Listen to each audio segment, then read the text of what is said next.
Thank you very much, Professor Tang, for your very kind introduction. And thank you, all of you, for you to come and attending these gatherings. I'm very much honored to be invited to take part in this program of distinguished speakers. So I'm very much grateful to Professor Desker. And my topic today is the China foreign policy, or China diplomacy in the new era. And I chose this topic is because in recent years, a lot of foreign colleagues, when they come to Kicker to discuss about the relations between China and other countries, and they ask most things is China's foreign policy. So it turned out that I should focus and pay more attention to China foreign policy than to the other countries which I pay attention for many years. I think now the world has come into a very important transitional period. And together, China's relations with other countries too. And in this transition period, overwhelmingly hot the topic is what the role China is playing or is going to play as a rising power. So my topic is actually in this context.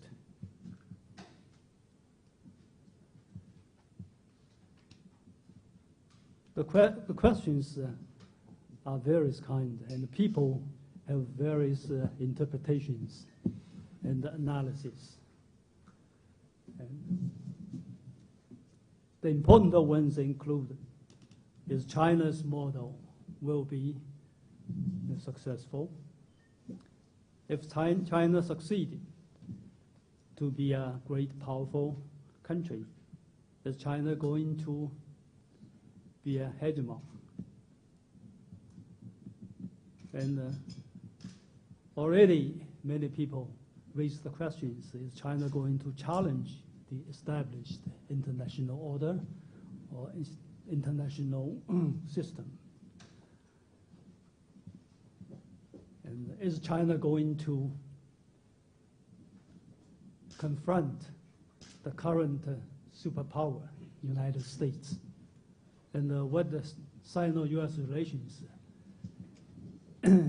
is to move in which direction?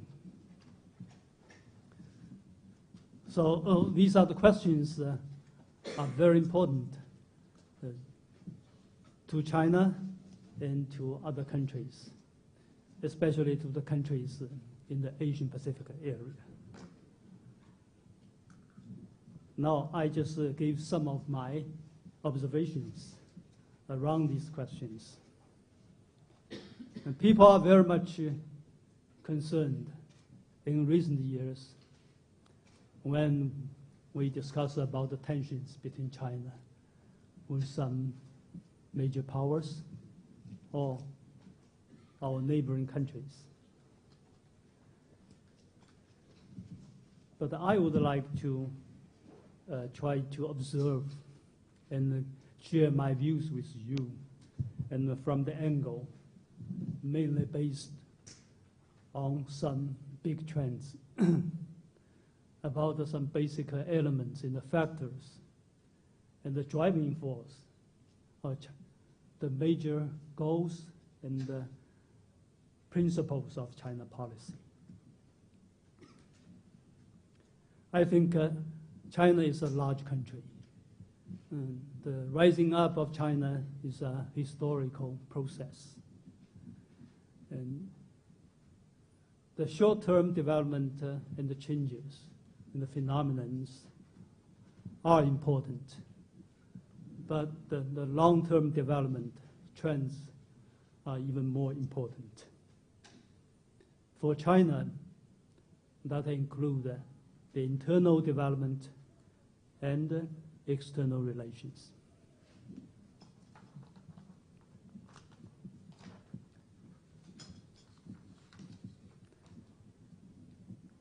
Foreign policy or diplomacy as a national activity among nations or between countries are mainly the result or interplay between the domestic elements and the factors and the international elements and the factors. And sometimes domestic ones play a major role, and sometimes the international ones play a major role. The policymakers are always struggling and they try to strike balance between the domestic and the international elements. In my view, in the last 40 years, that is, ever since the reform and the opening up of China, China's diplomacy is mainly based on its domestic development. It is to serve the requirements of this national modernization process. That was from the late 1970s or early 80s. As all you know, that the economic development has been the central task of China. We have come into a new period. The new period means some of the variables changed and played a somewhat different role than before. In some extent, I think the political factors probably played a more important role, or external factors also played a more important role than before. But still, the internal development played a dominant role. All these changes has made the diplomacy or external relations very much more complex. Therefore, in seeking and maintain the balance between the domestic and the international factors become extremely difficult. Now we're going to talk or discuss about where China's diplomacy will go. Then we have to first to look where China's foreign policy comes from.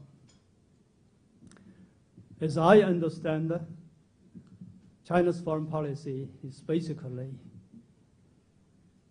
a comprehensive balance among different factors.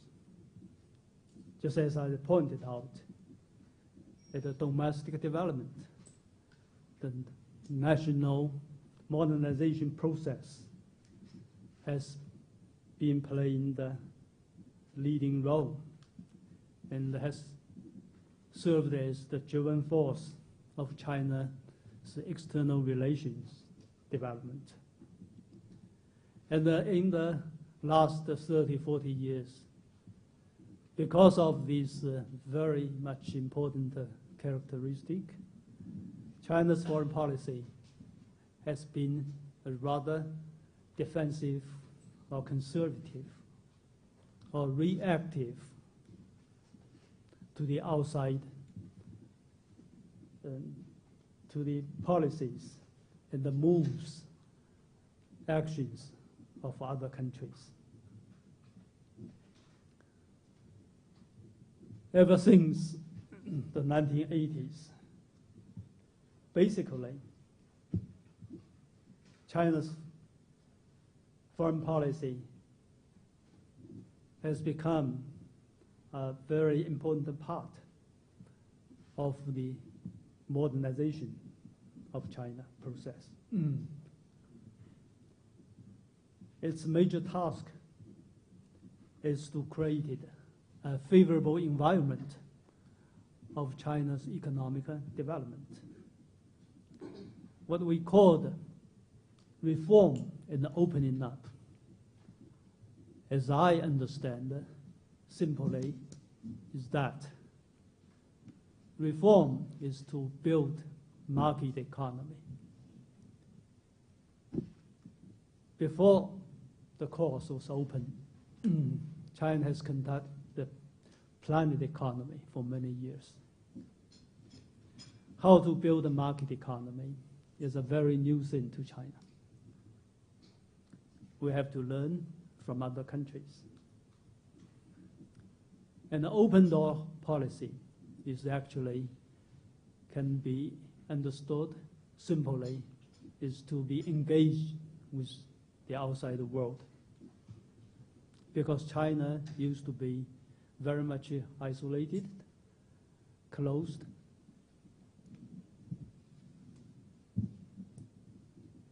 And so in all these years, for this reform and opening up course, in its essence, as I understand, China's foreign relations is actually extension of its national development, of its domestic reform, and its external conductor of its open door policy. And they did not have a separated foreign policy objectives.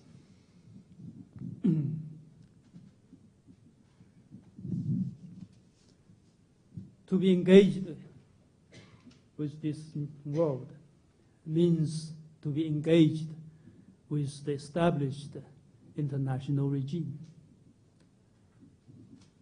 which has been established by the Western developed countries, headed by the United States since the end of the World War II. And the Western dominance has become even more dominant after the Cold War was over. So to be engaged with this regime means China first accept this regime, accept this international power structure.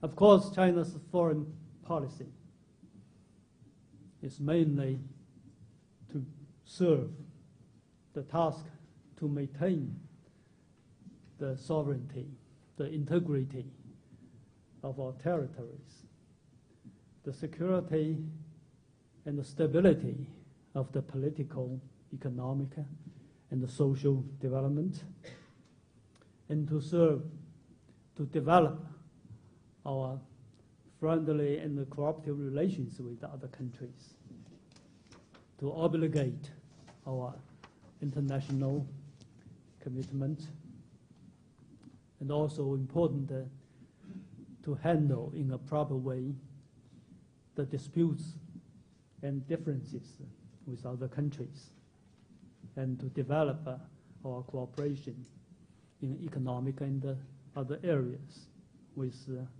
our counterparts. We used to describe the international relations in terms of east-west, south-north. And also countries of developed and developing. And China's foreign policy has been very much characterized by doing very well to strike the balance among these different things. And at the same time, to keep a very low process. And in all the time, to stick to the open door policy.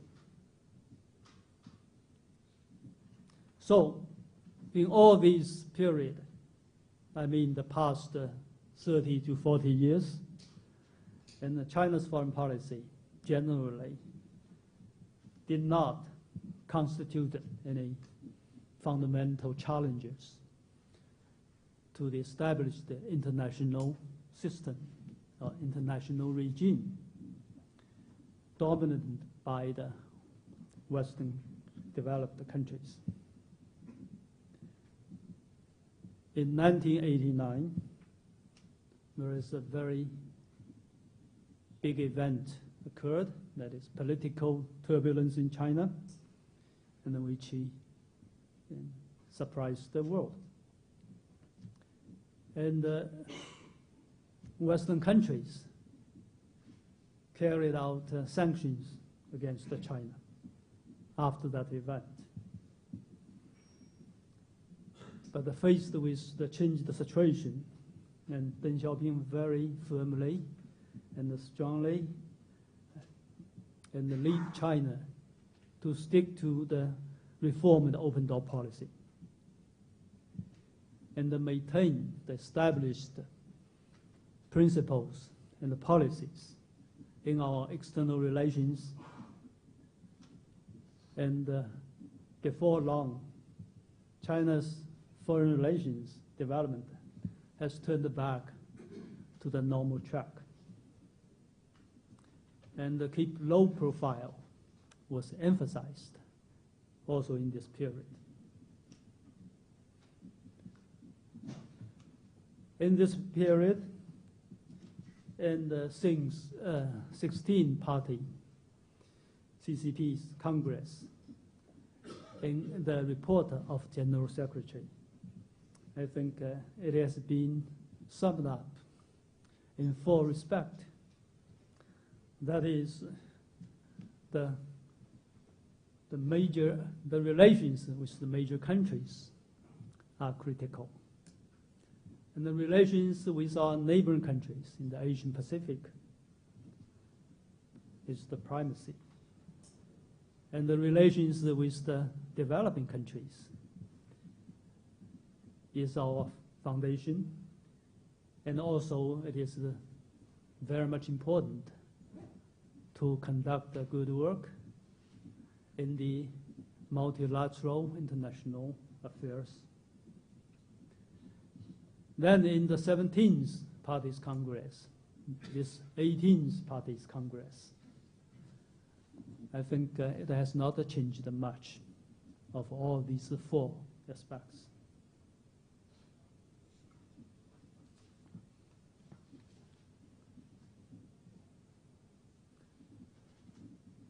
Now we have come to a new period.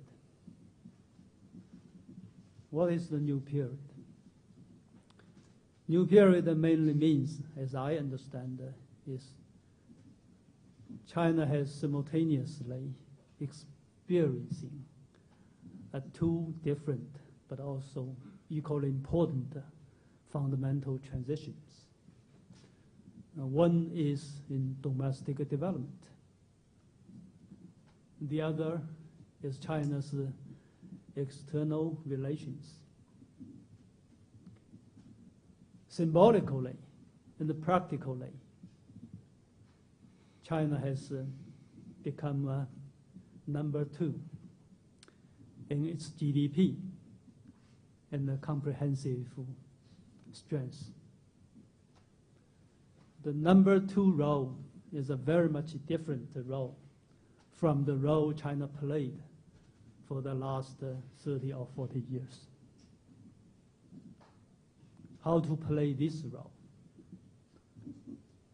is the fundamental challenge to China diplomacy. The Chinese foreign policies China's foreign relations in the new period is a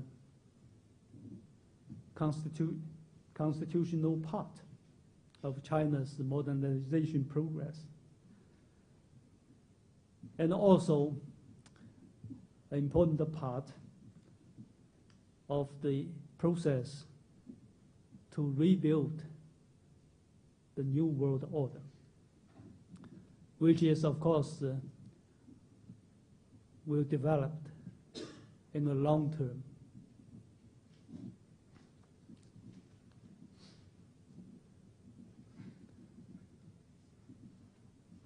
The international economic and the political relations has been experiencing fundamental changes. Now we are in an era of globalization. We are in a world of multipolarity. And this is different from the Cold War period, and very different also from the post-Cold War period, in which I would regard is a unipolar period, mainly dominant by the only superpower of the United States. So the process to reform and rebuild the international system is a process of the mixture of destructure and restructure, or destruction and reconstruction. It is also the process, this destruction and the reconstruction happened at the same time. In this period, especially in the current transitional period, the turbulence, turmoil, and uncertainty is a very much prominent characteristic. And China's diplomacy is confronted a very new situation, never happened before. Because of the dramatic, high-speed development of China's economy in the last decade or so, and also pushed especially by the Western financial crisis, someone called a tsunami, and which also trigger off the global economic recession. China has been pushed into the center position of the stage of the global affairs, in which China is not very well prepared.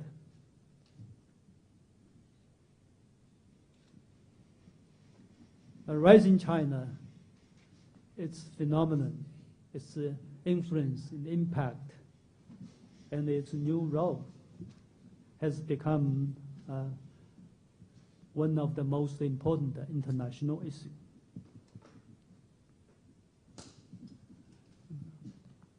How to observe and how to predict, how to handle their relations with a rapidly rising China is also the very important foreign policy issue for many countries. In China, the questions is raised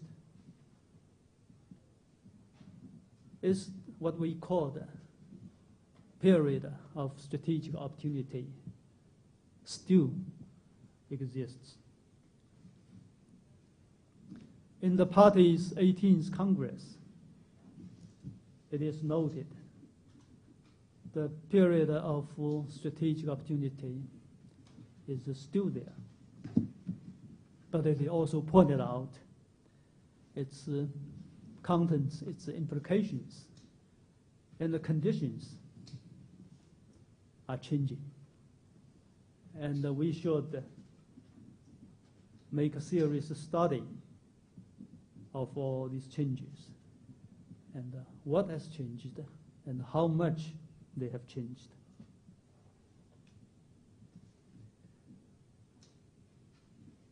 If the period of strategic opportunity is still there, I would interpret it based on the following reasons. The first, from the international situation development, we would say the main themes of the peace and the development of the current era has not changed. And dangers of the large-scale war between major powers or major countries isn't imminent, or we don't see such a danger in the foreseeable future. And all the major countries are concentrated on their efforts to get rid of this world recession and the financial crisis. That is the first priority of all the leaders. This is required to work together among the countries, especially the major powers. Secondly, the positive situation for China to be engaged with this rest of the world has not changed. And to develop a cooperation with other countries has not changed. Thirdly, from the process of historical development, we see China still in its development or process from a lower place moving to a higher place. And to compare parallelly with the other areas and other countries, China has been in a relatively better position. Fourthly, we do have a lot of new challenges, especially as we observed in the recent years, some tensions with our neighboring countries, now with some major powers. But I would say this is something, or historical phenomenon, when a big country in the process of rising up, which is inevitable.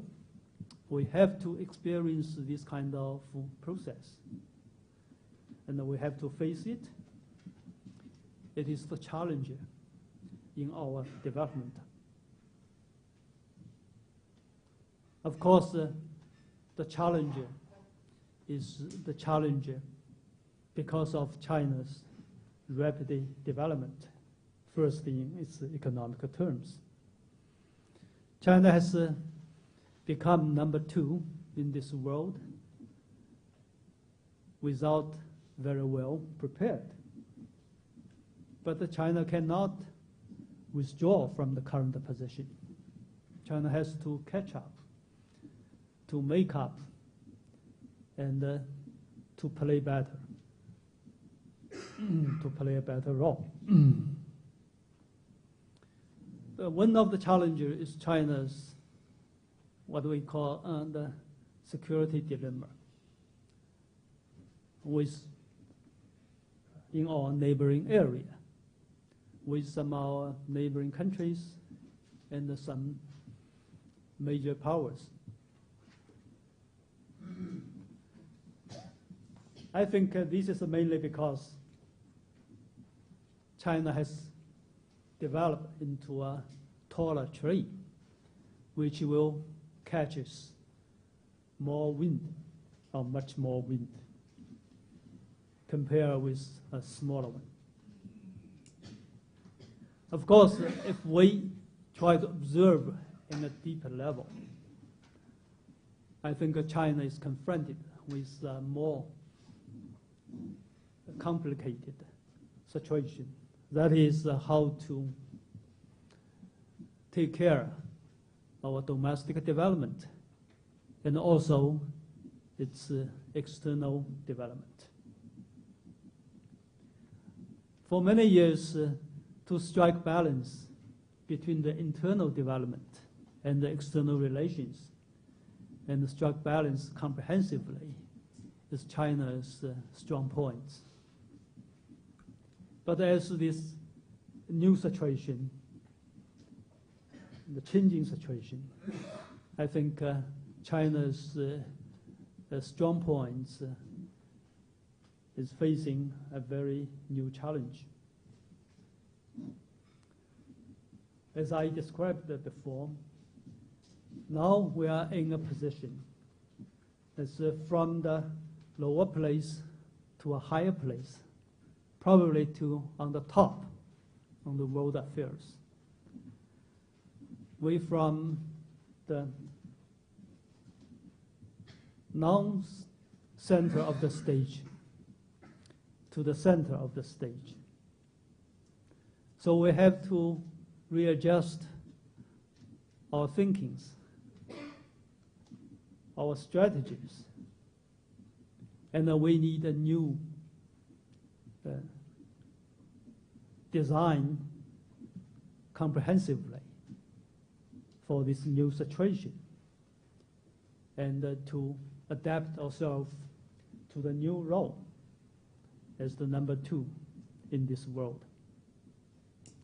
That means not only in our foreign policy, but also in our domestic development, in our system, economically and politically speaking, and administratively too.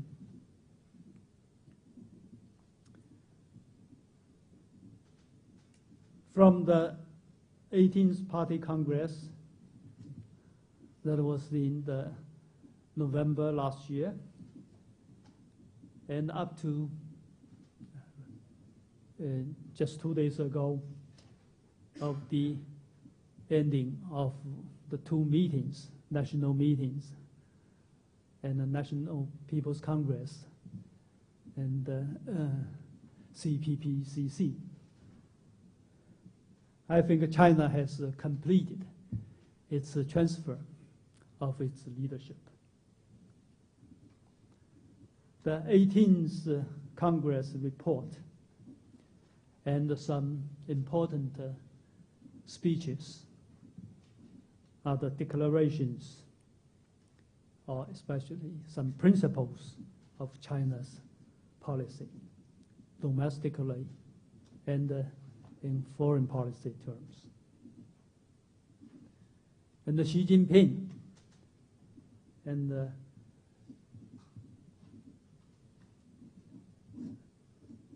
propose what is something very fresh to China and to the world as the Chinese dream. And a lot of echoes from the public. But for this Chinese dream, he emphasized China should stick to the path of the socialism with Chinese characteristics.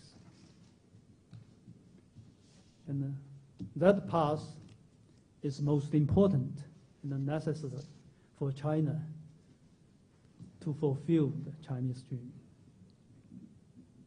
And of course, for our external relations, we also have to maintain our process that is peaceful development, that mainly emphasized our foreign conduct and conducting foreign affairs. That means China has come to a very new period in the process of national modernization and the great national rejuvenation.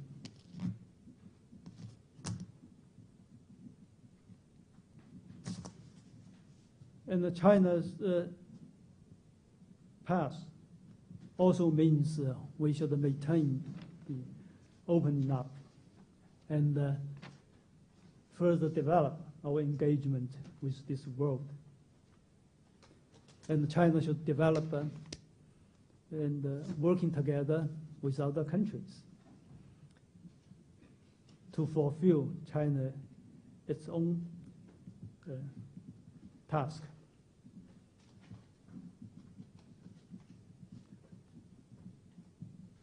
That means we will develop even more positive and constructive relations with the rest of the world. And this interplay will be very complicated.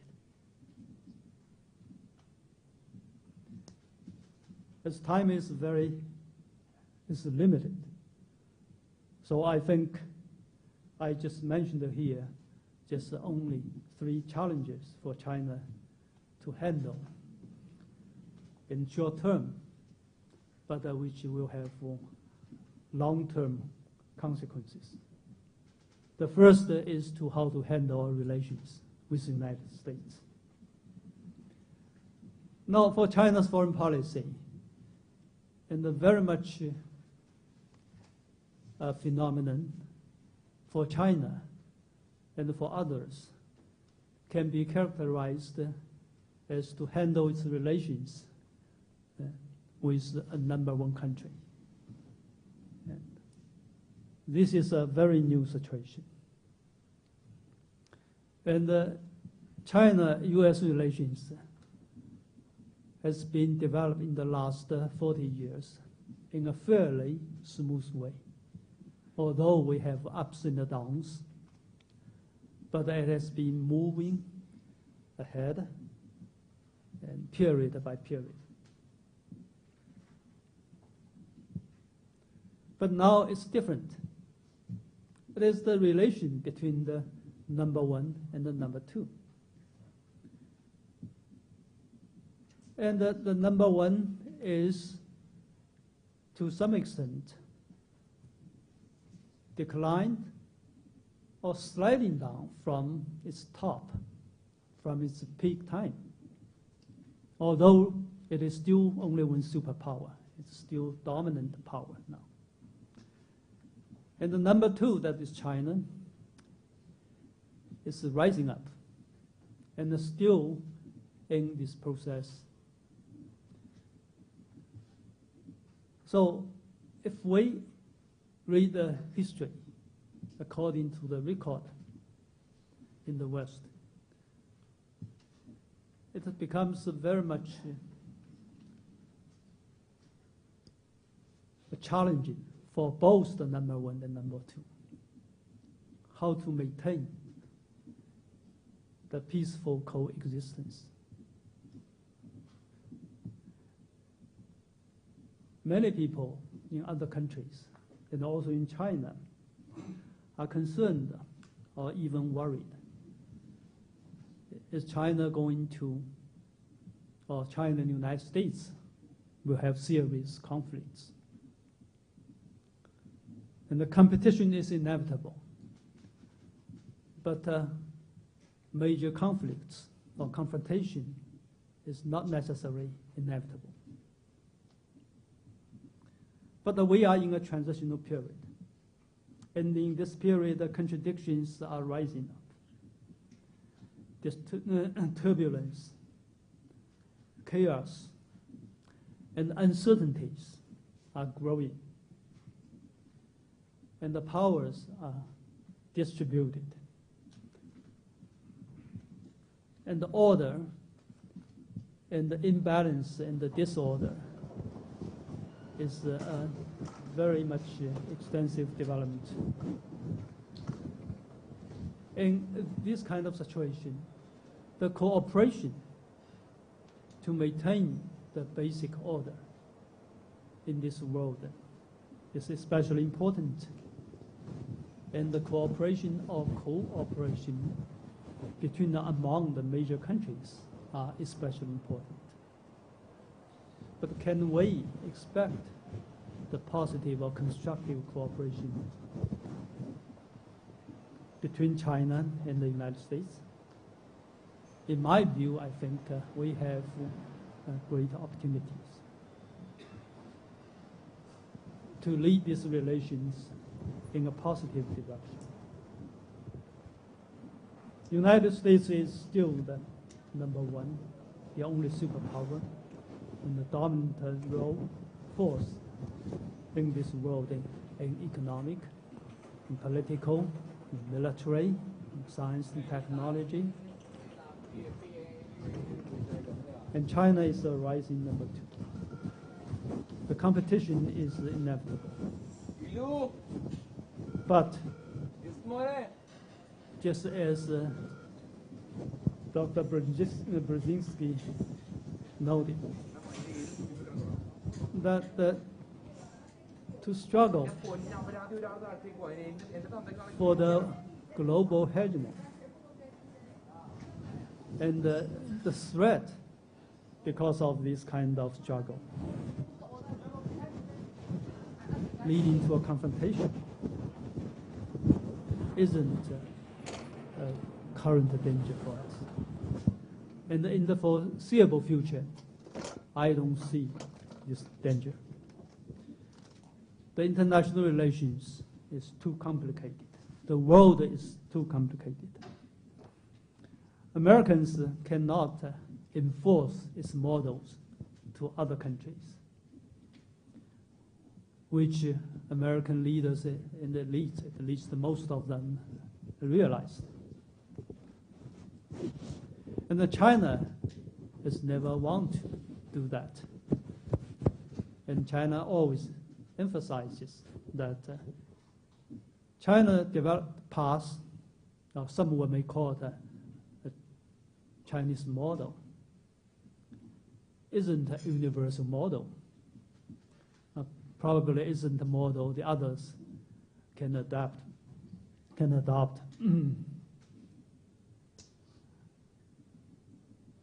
So this is very much important for the chance for China and the United States to work together.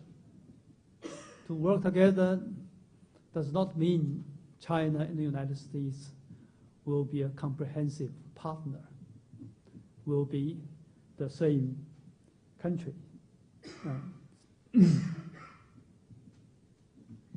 Now, China has proposed the possibility that the United States and China will strike for a kind of new relationship between the major countries.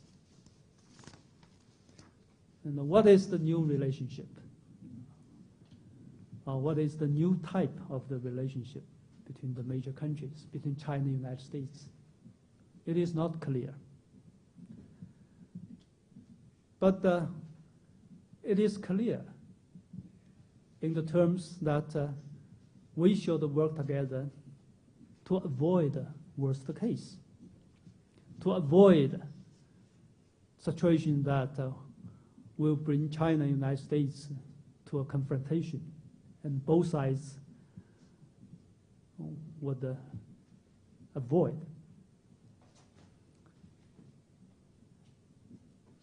Because we realized that kind of result will have no winners.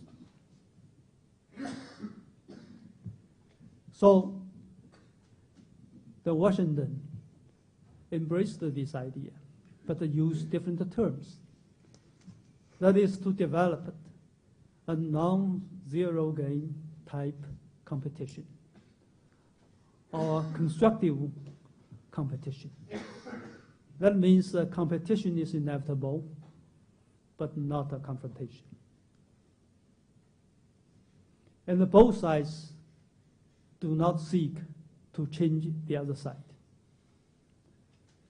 So Dr. Kissinger made the notion that is the co-evolution. Also raised the concept of the Asian Pacific community. That is the concept that China and the United States can accommodate with each other. And China has expressed its welcome for the United States' constructive role in this area, which is important. Now we come to the second challenge for China, how to handle our relations with our neighboring countries in this area. I think China has developed in all the past 30, 40 years together with our neighboring countries.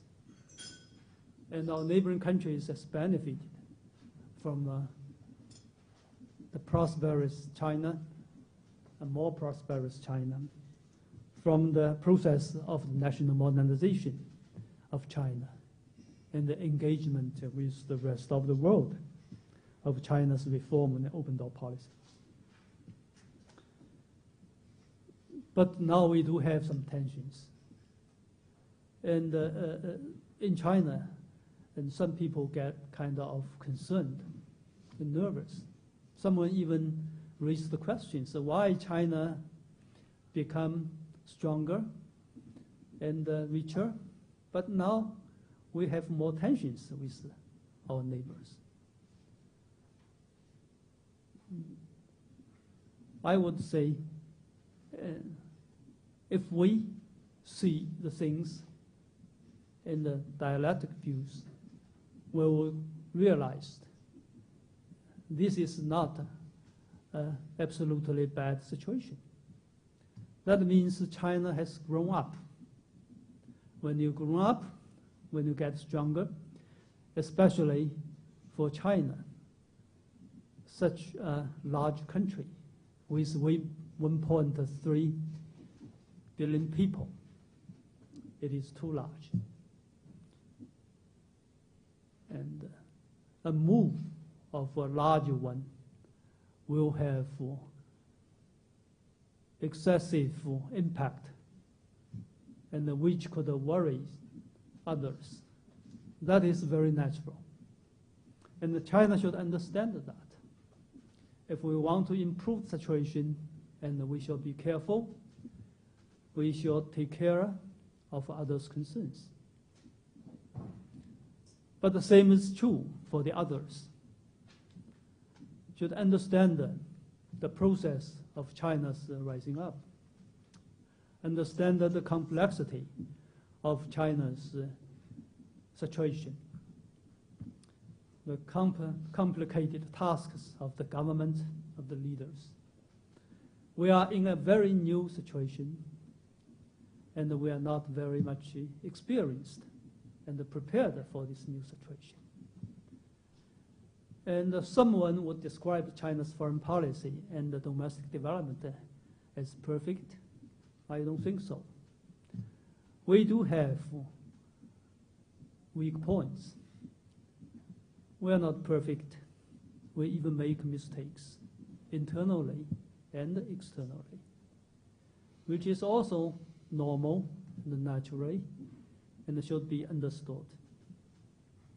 And our relations, our new roles in this region is the new challenge for both of us. And this is also the process, just as China in the process of its reform and open door policy. We should feel the stones under the water and to move step by step. So if we look at things in this way, we can understand the current situation. And we have to work together. Because if we don't, and we are all losers. So this is simple, but I think this is also the common sense. The third challenge is that China should play a more positive role in the global governance.